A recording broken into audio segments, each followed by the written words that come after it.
Olá para você que acompanha as redes digitais do portal Foco no Fato. Eu sou Ronaldo Martins e o nosso programa Política em Foco da semana recebe o Dr. Elson Ribeiro. E hoje vamos comentar sobre os assuntos importantes na atualidade, como o fim da reeleição, o aumento dos cargos de deputados federais e a pavimentação da BR-319. Para você que nos acompanha, vou passar a pequena biografia do Dr. Elson. Dr. Elson Ribeiro é graduado em Direito e Ciências Sociais pela Universidade Federal do Rio de Janeiro e em Filosofia pela Universidade Federal do Amazonas. Primeiramente, quero agradecer por ter aceito o nosso convite, Dr. Elson, e seja bem-vindo. Olha, Ronaldo, satisfação estar aqui com vocês. Desejo êxito sempre no programa Política em Foco. Acompanho o portal Foco no Fato, acho bem interessante, matérias propositivas. Estou aí à tua disposição. Certo. O nosso programa Política em Foco, onde recebemos semanalmente políticos, autoridades, economistas, cientistas políticos, para debatermos, conversarmos sobre os assuntos mais importantes da atualidade. Doutor, começando nossa entrevista, queria comentar com o senhor sobre a questão do fim da reeleição para cargos do Executivo. Foi surpreendente essa primeira aprovação na CCJ do Senado, né? Na verdade, quem impulsionou isso foi um senador da Bahia, está me faltando o nome dele, virá à memória, você pode até tentar me ajudar. E ele é médico, inclusive. E eu acho que já se discutia isso há algum tempo. Eu não achei surpreendente, não. Na verdade, foi aprovado na Comissão de Constituição e Justiça, né, do Senado. Isso ainda vai a plenário.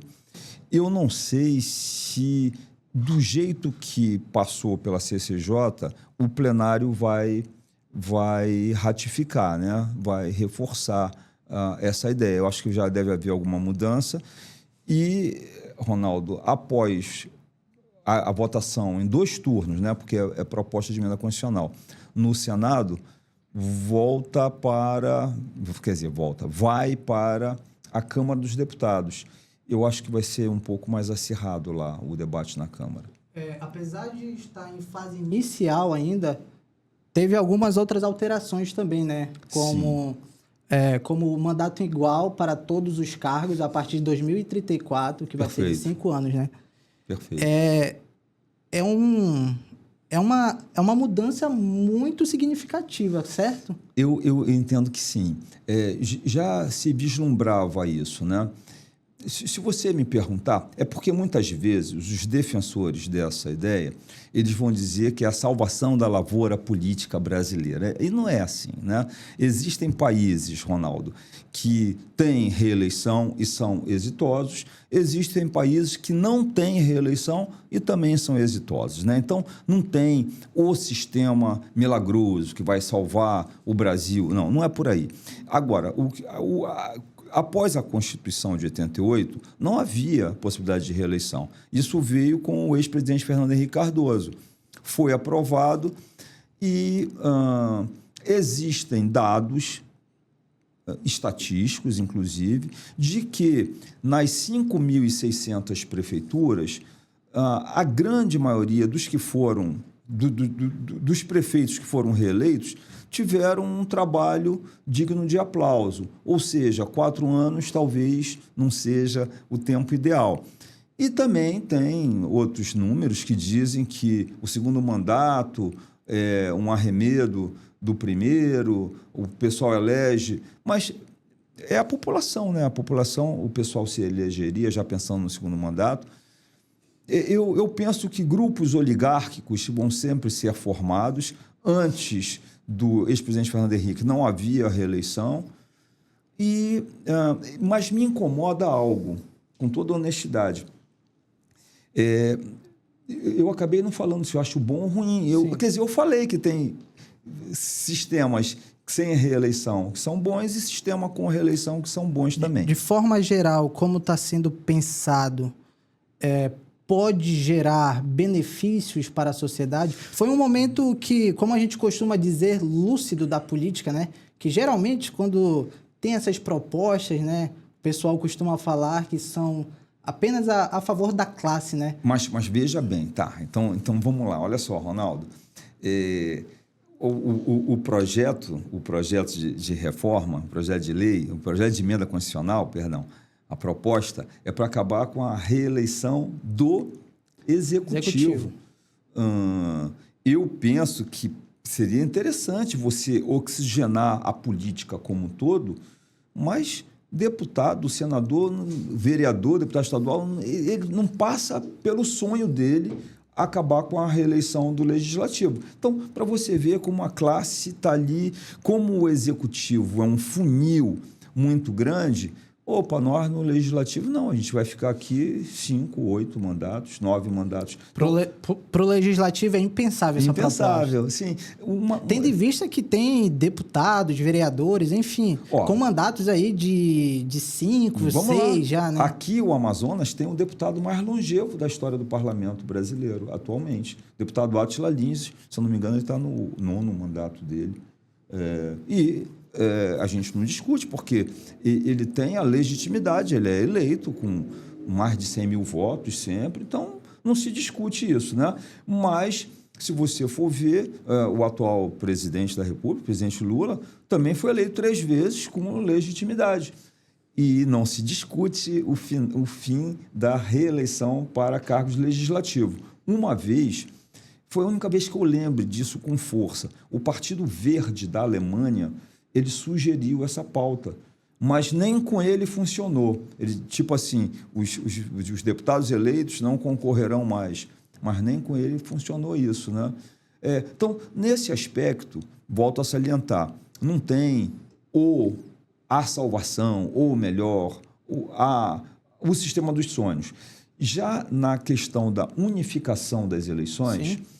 A partir de 2034, né? O que prevê a proposta, né? Claro que deve ter as alterações, né? Sim. Seguindo o trâmite legislativo, mas o que prevê atualmente, né? Eu te confesso, cara, que eu não sou simpático. O senhor não gosta dessa ideia, não. Ideia? Sabe qual é a justificativa? Uma das justificativas maiores que tem é que vai haver economia, porque, como o eleitor sabe, como o nosso web telespectador, o internauta sabe, no Brasil não pode haver financiamento privado, e tampouco, e aí o que ocorre? Há o poupudo fundo eleitoral. Já tem um fundo partidário, que os partidos recebem mensalmente o tempo todo, pelo menos alguns partidos, né? O que o senhor acha desse fundão, hein, doutor? De 5 bi? É o que está atualmente, né? É o que está atualmente. Com o passar dos anos pode mudar. Perfeito. Então, a justificativa maior é que a cada 2 anos, é o que eu mais ouvi falar dos parlamentares, a cada 2 anos tem um gasto imenso. A última eleição foi 5 bilhões, né, de fundo eleitoral. E aí, daqui a 2 anos, a tendência é aumentar um pouquinho, vamos botar 6, aí na outra, 7. E aí, segundo eles, unificando as eleições, haveria essa economia. Eu não sei, honestamente não sei se vai ter essa economia. Eu não duvido se passar de 6, de 5 para 12. Eu não duvido isso. Então, não é uma garantia, tá? E alego também a questão do tempo, né? De 2 em 2 anos, e agora vai ser unificado, então no ano o eleitor vai lá, vota em todo mundo. Tudo bem. Por esse lado, o senhor concorda? Não, eu acho péssimo. Sabe por quê? Porque você vai misturar. Qual é o teu bairro, Ronaldo? João Paulo, Zona Leste. Tá. O Ronaldo é do bairro João Paulo, na Zona Leste. Eu moro aqui, tá? Eu moro no Adrianópolis. Ao unificar, você vai misturar buraco de rua com relações internacionais. O buraco de rua vai ficar lá atrás. E é incontestável que o que atira muito a atenção da mídia, da população, é a eleição para presidente da República. O prefeito não vai nem ser ouvido, entendeu? Sim. Vai ser tudo voltado para a eleição do presidente da República, grandes holofotes. E eu penso que o Brasil... você teve o privilégio de nascer num período já que estava restabelecida a democracia brasileira, né? Mas se você pegar de 1500, tá, da chegada dos portugueses aqui, até hoje, junho de 2025, dá aí 525 anos, né? Sim. Foram lapsos de tentativa de democracia que o Brasil teve. Eu diria que, da chegada dos portugueses até a proclamação da República, nem fala, por favor, em democracia, porque era extremamente excludente, né? Escravidão. Proclamou a República até 1934. A República foi proclamada, vai ter feriado em novembro, 15 de novembro de 1889. De 89 a 34, as mulheres eram defenestradas da política. Não pode falar em democracia. Né? Chega a 34, Constituição, 3 anos depois, a ditadura Vargas. O Brasil ele é colecionador de ditaduras. Ditadura Vargas vai até 46, quando tem mais uma Constituição, no meu entendimento, decente, mas sempre muito excludente de pessoas. Chega em 64, ditadura militar. Eu penso, sabe, Ronaldo, que a nossa história mostra que nós tivemos muito flertes com governos autoritários. Né? E aí eu acredito que você votar de 2 em 2 anos é saudável, é bom a discussão política, eu não vejo nenhum problema. Então, essa unificação eu acho péssima, acho que vai apequenar as discussões sobre o município, as nossas ruas, em detrimento de muitos holofotes, muitas luzes para a eleição presidencial. Você compreende? Sim, sim. Então, o senhor acredita que, vamos supor, né, foi aprovado, seguiu todo o trâmite do legislativo, jeito que tá, né? Isso. Chegou 2034, vai ter ali uma... Como a gente pode falar, vai embolar tudo. Vai embolar tudo. Vai embolar tudo. Você vai, no mesmo período eleitoral, você vai discutir as relações internacionais que o Brasil pretende manter com as demais potências, né? Mercosul, sistema de integração, com o cano estourado da tua rua. Eu não sei onde isso funciona. Olha que eu estudo um pouco, né?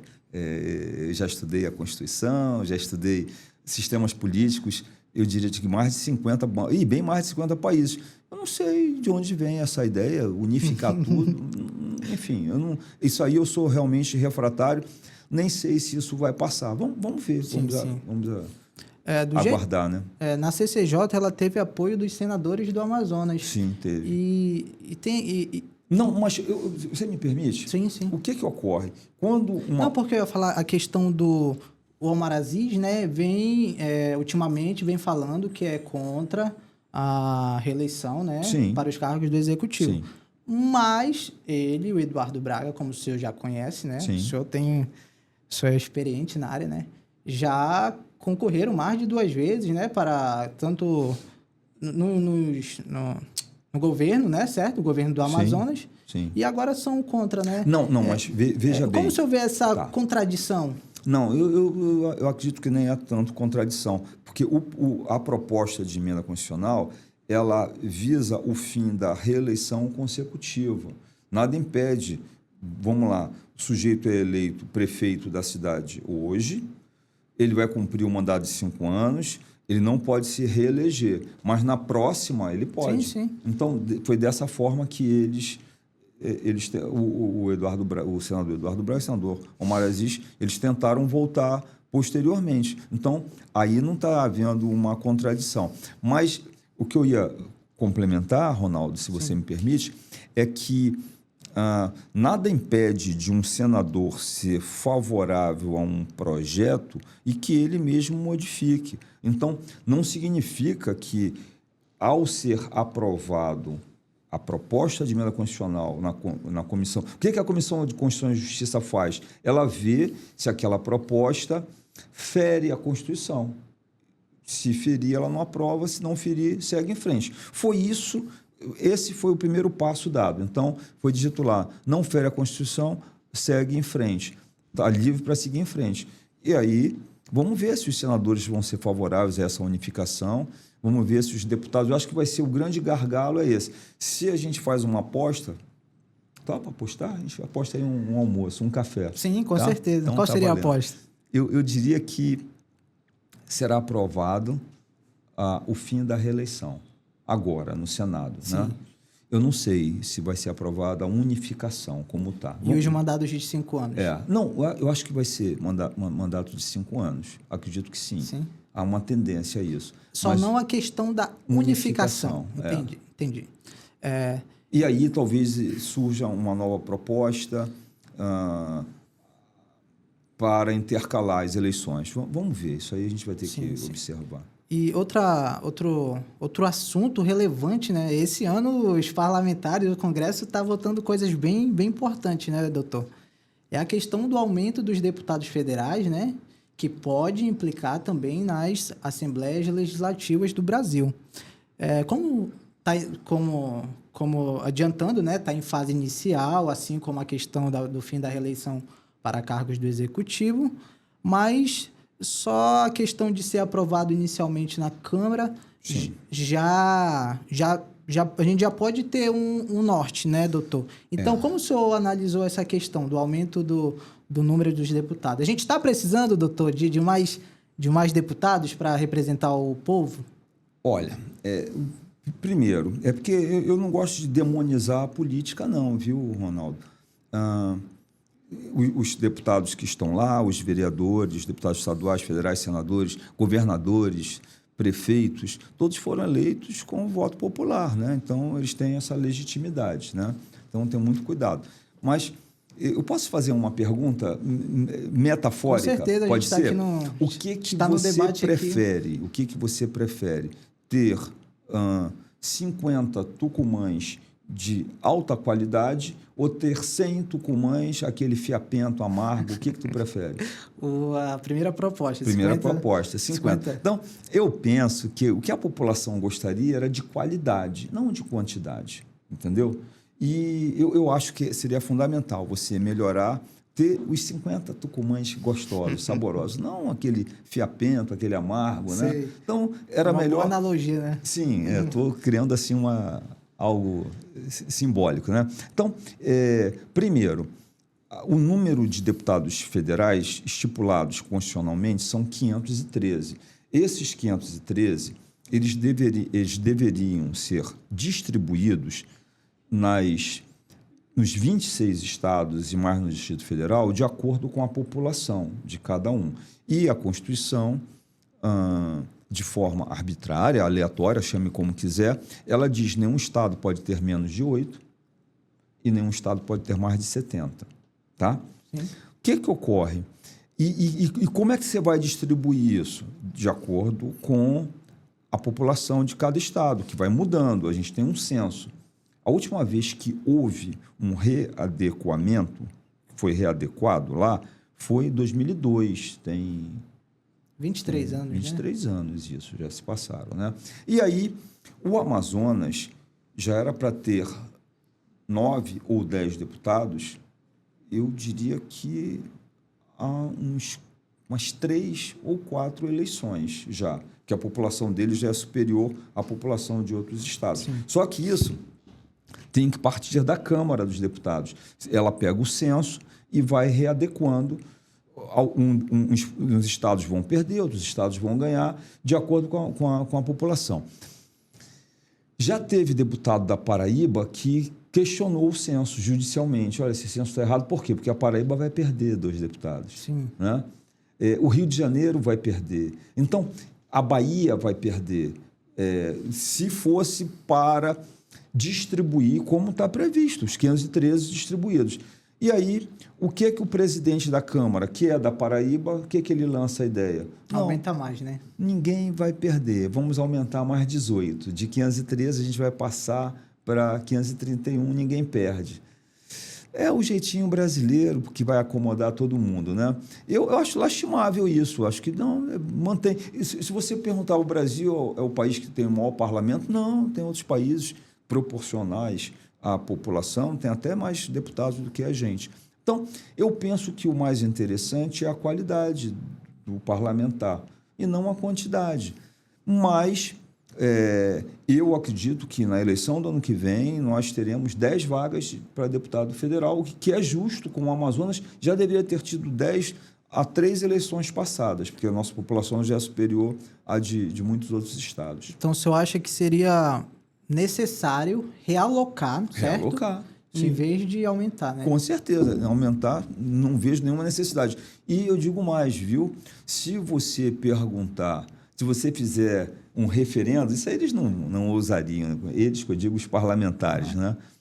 Se perguntar da população, eu não tenho dúvida, viu? Com direito à propaganda eleitoral, com direito à informação, de cada um explanando o que acredita ser justo. As 3 hipóteses: manter os 513, primeira hipótese. Segunda hipótese, aumentar para 531, como a Câmara dos Deputados fez. Terceira hipótese, diminuir para 400. Consulta a população. A população está...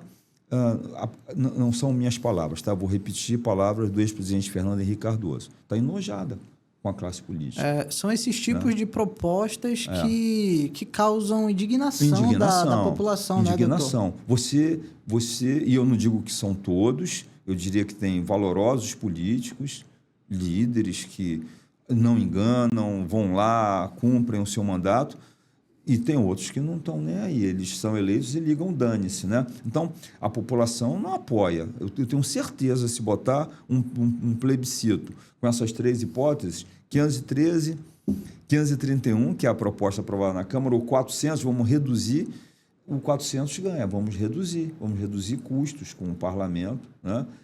O parlamento brasileiro, ele não é o mais caro do mundo, mas ele tem gastos nababescos. Verbas de gabinete... o cota para o exercício da atividade parlamentar, passagens. Os salários, eu digo que é um bom salário, não é para enriquecer ninguém, né? Plano de saúde, você muda, faz um reparo do enxerto de cabelo à unha encravada, né? Tudo por conta do contribuinte. Então, a população está desgostosa. A democracia representativa, Ronaldo, ela sofre retrocessos no mundo inteiro. Tem eleições na Suécia, em Portugal, que o abstencionismo é galopante. No Brasil, a gente observa, e no Brasil, diferente da grande maioria dos países, o voto é obrigatório, ainda tem essa, né? Mesmo assim, você vê que a abstenção é grande também, às vezes 20%. Um distanciamento, né, da classe política com o povo. Né? O senhor tocou na questão dos valores, né? Eles recebem muito, né? Sim. São questões que fogem a... Segundo um dado, né, me corrija se eu estiver errado, o Congresso brasileiro é o segundo mais caro do mundo, né? Eu não tenho esse dado. Eu sei que... olha só, se você pegar fundo eleitoral, fundo partidário, a verba destinada, que é obrigatória, tá? O legislativo, nem o Legislativo Federal, que é o Congresso Nacional, as assembleias legislativas, cada uma num estado, e as câmaras municipais, cada cidade tem a sua, eles não arrecadam dinheiro, tá?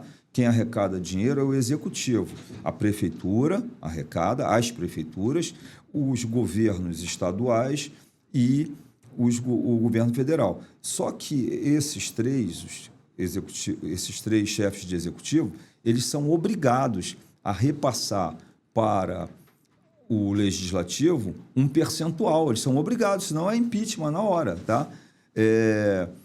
E aí, se você for ver o repasse e somar, que é uma novidade recente, com as emendas impositivas, nossa, é um dinheiro alto. A democracia, ela custa cara aqui e na Noruega, aqui e na Nova Zelândia. O parlamento brasileiro custa muito caro e a maioria da população, eu acredito que não vê um retorno imediato. Aí isso, ela fica desgostosa. Não é à toa que o ex-presidente Fernando Henrique falou que a população estava enojada. E se for concretizado, né, esse aumento dos deputados, segundo dados... Já está aprovado na Câmara. Não, digo né? todo o trâmite legislativo, né? Segundo dados da própria Câmara, vai ser em torno de 70 milhões para bancar esse aumento dos deputados, né? Vai nesse sentido que o senhor está comentando, né? De a pessoa, o cidadão que trabalha ali todo dia, debaixo de sol e chuva, né? Olha para essas coisas e pensa, poxa, vai sair do nosso bolso para sustentar essa classe. Sabe qual é a lição que fica, que eu acho que é importante, esse teu questionamento, o reforço desse teu questionamento? A lição que fica para quem está nos prestigiando agora a sua cidadania, o exercício da sua cidadania, ele não pode ser finalizado na hora que você digita lá os números, não. Tem que continuar fiscalizando, cobrando, pedindo, acompanhando, o que a grande maioria não faz, né, Ronaldo? Então, não dá para chegar lá, digitar os números e virar de costas e ceder uma carta branca para os políticos, para os mandatários, para os nossos representantes. É importante que a cidadania permaneça. Daí a necessidade de cobrar da população que fiscalize quem ela está colocando lá. Os 513 deputados, 81 senadores, no caso do Amazonas, 24 deputados estaduais, no caso de Manaus, 41 vereadores, eles não estão lá porque vieram com a cheia do Rio, apareceram e é vazante, aí aparecer. Não, eles estão lá com os nossos votos. Então, é importante que nós possamos continuar fiscalizando e acompanhando o trabalho deles. Certo, doutor. Então, falando sobre um assunto que está em alta também, né? Vamos lá. Todos os assuntos que tocou estão a coqueluche do momento. Que é a questão da pavimentação da BR-319, né? O senhor está acompanhando essa questão, né? Semana passada teve um debate bem acalorado no Senado, né? Entre senadores do Amazonas e a ministra do Meio Ambiente, Marina Silva. Ronaldo, é porque antes de começar o programa, a gente estava falando de gostos pessoais e o Ronaldo, ele ainda não tem 30 anos. Está chegando lá, né? Ronaldo, há mais tu não tinha nascido, eu já ouvi essa novela. Essa aí é uma verdadeira novela muito longa, né? Asfalto ou não da BR-319. Isso é muito antigo. O que ocorre? Sim, houve um debate na Comissão de Infraestrutura do Senado que, no meu entendimento, acabou indo por um caminho que eu não bato palmas. Eu não bato palmas. E por que isso? Primeiro, tem mais de 30 anos que a gente discute. Asfalto a BR, não asfalto. Recompõe o asfalto feito e tal. Um dos medos para a questão ambiental é se criar ali o chamado espinha de peixe. O que é? A rodovia está aqui, deixa eu botar aqui assim, e aí iria ter vicinais cortando. Para quê? Desmatamento, madeira, tudo ilegal. Então, a rodovia iria proporcionar que você derrubasse ainda mais a floresta. A imagem do Brasil não melhora, parceiros acabam excluindo o Brasil de novas negociações e para a nossa saúde, para a saúde dos animais, bem-estar, não é saudável. Então, esse é uma das discussões, né? Nós já tivemos, Ronaldo, eu acho que uma pessoa que eu prezo, o ex-ministro Alfredo Nascimento, foi ministro do Transporte. E a rodovia não foi. Foi o ministro do Transporte no primeiro governo do presidente Lula, 2002. Já tem 20 e poucos anos. A rodovia não saiu do papel. Anos, né? O governo Collor, o governo Itamar, o governo Fernando Henrique, 1 e 2, rodovia ali, era sempre uma discussão, né? E aí, eu não gosto de emitir juízos de valor sobre pessoas não, tá, Ronaldo? Mas quando houve a transição do governo do ex-presidente Bolsonaro para o presidente Lula, não sei se você lembra, foram formados grupos de debate. Quando estava o grupo de debate para as questões ambientais, uma das participantes do grupo era uma intelectual, para mim, uma das mulheres mais inteligentes que eu já conheci, tá? A professora Marilene Correia. Ronaldo, como eu torci para essa senhora ser a ministra do Meio Ambiente. Aí o presidente Lula é de livre escolha do executivo, do chefe do executivo, ele escolheu Marina Silva. A ministra Marina Silva, eu nunca simpatizei muito com o direcionamento dela. Ela já tinha sido ministra anteriormente no governo do presidente Lula e ela foi substituída porque não houve êxito na administração dela e foi substituída pelo Carlos Mink, né? Depois que ela foi substituída, isso lá em 2008, se passaram 15 anos. E ela não estava mais lá. Então, sabe por que eu chego à conclusão? Quando eu vejo dedo em riste, o cara gritar, dedo em riste, desafiar, eu vejo um tom, um viés de misoginia ali. Eu queria ver, e eu já falei que eu não é a ministra dos meus sonhos, tá? Eu tiraria ela, sem qualquer dúvida. Mas eu condeno, eu quero ver o valentão que aponta dedo, você, não sei o quê, não te respeito. Eu queria ver se ele encontrasse o Mike Tyson, o Rickson Gracie, numa praia deserta, se ele agiria assim. Ele vira coelhinho, entendeu? Ele vira um santo homem, um comportadinho. Aí, quando é com uma senhora lá, frágil fisicamente, tu vai querer dar uma de valente? O senhor acredita que as atitudes dos senadores foram machistas, então? Eu vejo, eu não estou dizendo que eles foram machistas, eu vejo machismo em atitude de apontar dedo para a mulher. Sabe por quê, Ronaldo? Eu estava presente, eu fui convidado pelo senhor Antônio Silva, presidente, por sinal, sempre com mandatos belíssimos, né, com uma atuação belíssima, da Federação das Indústrias do Estado do Amazonas. Eu fui convidado em 2019, se eu não me engano, no mês de março. Está tudo registrado aí, isso aí foi filmado. Ele recebeu o general Mourão, então vice-presidente da República. Tá? Eu estava lá na FIAM, o auditório da FIAM cabe mais de 500 pessoas, estava lotado. O general Mourão, olhando para todos, falou assim: eu garanto a vocês que a BR-319 será asfaltada até o fim do nosso mandato. O mandato dele como vice-presidente, do ex-presidente Bolsonaro. Caso essa estrada não seja asfaltada, ele olhou para a gente e garantiu: eu como a minha boina. Palavras dele, isso está registrado. Não estou inventando, eu estava lá e tinham mais de 500 pessoas lá. E aí, cadê o asfaltamento? Não teve. E ele comeu, o general Mourão, qual o sabor da sua boina? Ele não comeu a boina dele. E eu não vi nenhum senador, nenhum valentão, olha, botar o dedo na cara dele, que eu acho que não é para botar o dedo nem na cara de mulher nem de homem, mas não botaram. Cadê? Estava hibernando igual o urso faz? Como é que é? Cadê essa valentia? Então, eu repito, eu faço parte lá na OAB, Ordem dos Advogados do Brasil, de um seleto grupo de valorosíssimas pessoas. O nome do nosso grupo é Todos pela BR-319. Todos. Eu sou favorável. Tá? Agora, botar dedo em riste de mulher e culpar a ministra Marina Silva, que eu já falei que eu não simpatizo com ela, mas tenho todo o meu respeito. Eu adoraria ver lá Marilene Correia.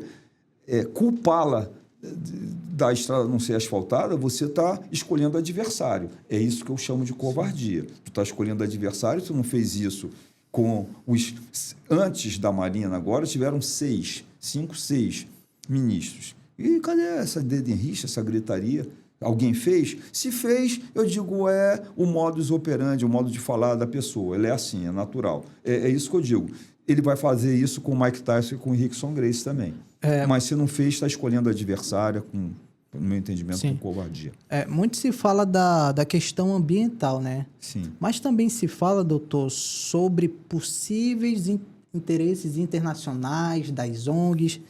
Qual é o pano de fundo? Realmente tem essa história, doutor? Existe isso? Ou é simplesmente a questão ambiental? Falam também da questão empresarial, né?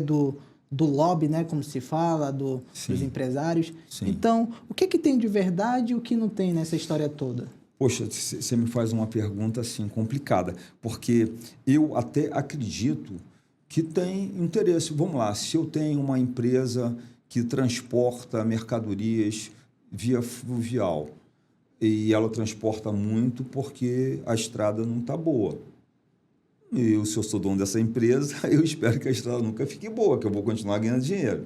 Estou dando um exemplo, não estou dizendo que isso gera um lobby. Porque você afirmar, porque muito se fala, tem lobby de empresas aí, mas me mostra aí o lobby, eu quero ver. Você afirmar que há um lobby, não. Mas você compreende? Você é dono da empresa de transporte de balsas e você está rico, você tem um porto, você está enriquecendo.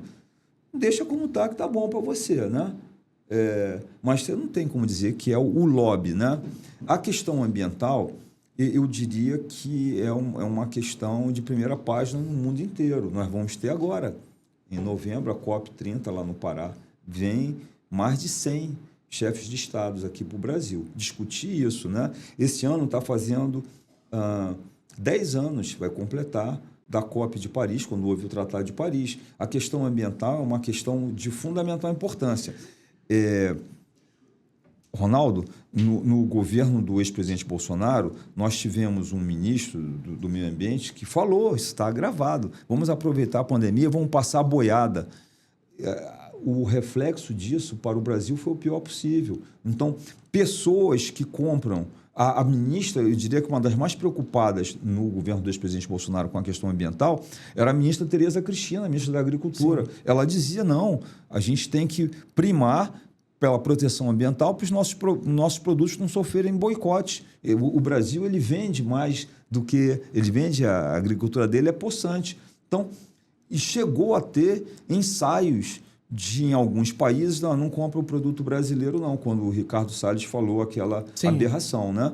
E, então, a gente não pode preterir a questão ambiental, deixar para depois, é uma questão importantíssima. Mas o país tal acabou com a floresta. Isso foi pós-guerra, já se passou muito tempo. O discurso pós-Copenhague, 72, Eco 92 no Brasil, e não é à toa que cada ano tem a sua COP, né?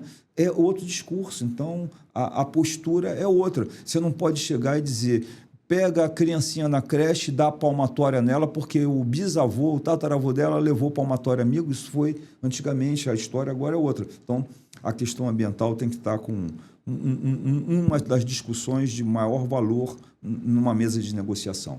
A gente está vendo que esse assunto está sendo debatido em todos os setores da política, né? Na Câmara, na Assembleia Legislativa e no Congresso, né? Tanto por senadores como por deputados federais. O senhor acha que esse debate agora é porque a gente está se aproximando da... O senhor falou que acompanha esse assunto tem mais de 30 anos, né? Tu não tinha nascido. E sempre vem essa questão, né? Mas o senhor acha que, ultimamente, nesses anos... está sendo mais destacado esse assunto? Ou é só a questão mesmo de a gente estar chegando no período eleitoral? O que eu ia complementar, ainda bem que você concluiu, é que o debate tem que haver. Eu faço parte do grupo Todos pela BR-319, mas eu bato na tecla que tem que ser um debate respeitoso e não desrespeitoso, principalmente quando está na frente de uma mulher magrinha ali, fragilmente fisicamente, né? Mas no intelecto não é não. Então, eu acho que o debate tem que ter. Agora, sempre que nós estamos nos avizinhando a uma eleição, isso vem, como diz o caboclo, de com força, entendeu?